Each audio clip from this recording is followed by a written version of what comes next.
Новости Беларуси. Финальный отборочный раунд на юридический конкурс имени Джессопа проходит в Минске, сообщили в программе «Новости», 24 часа, на СТВ.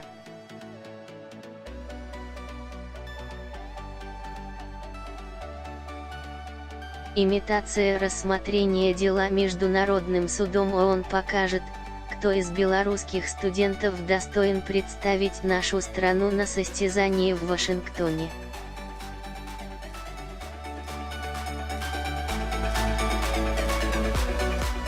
На повестке дня вопросы защиты исчезающих видов животных и ответственность государства за деградацию окружающей среды.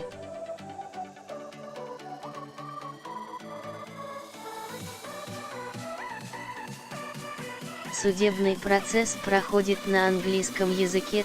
Лесли Бенн, исполнительный директор Международной ассоциации студентов-юристов, я очень впечатлена уровнем проведения раундов в Беларуси.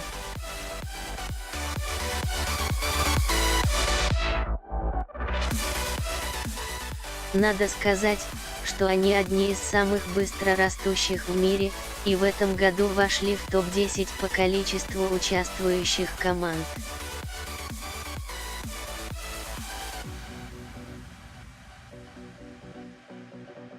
Как результат, белорусские студенты традиционно добиваются хороших результатов в Вашингтоне.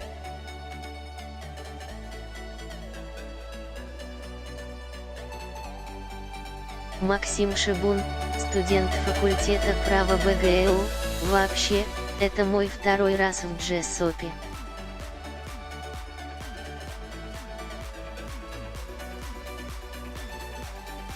В прошлом году мы участвовали впервые. Мы поняли, что у нас есть перспективы. Мы готовились практически каждый день, без перерывов, вплоть до сегодняшнего дня.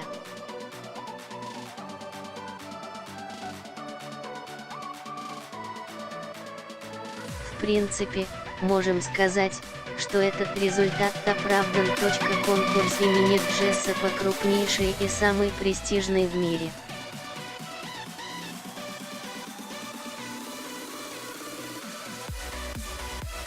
Оценивают ребят ведущие юристы из 14 стран. А команда-победитель уже весной отправится в столицу США на международные раунды.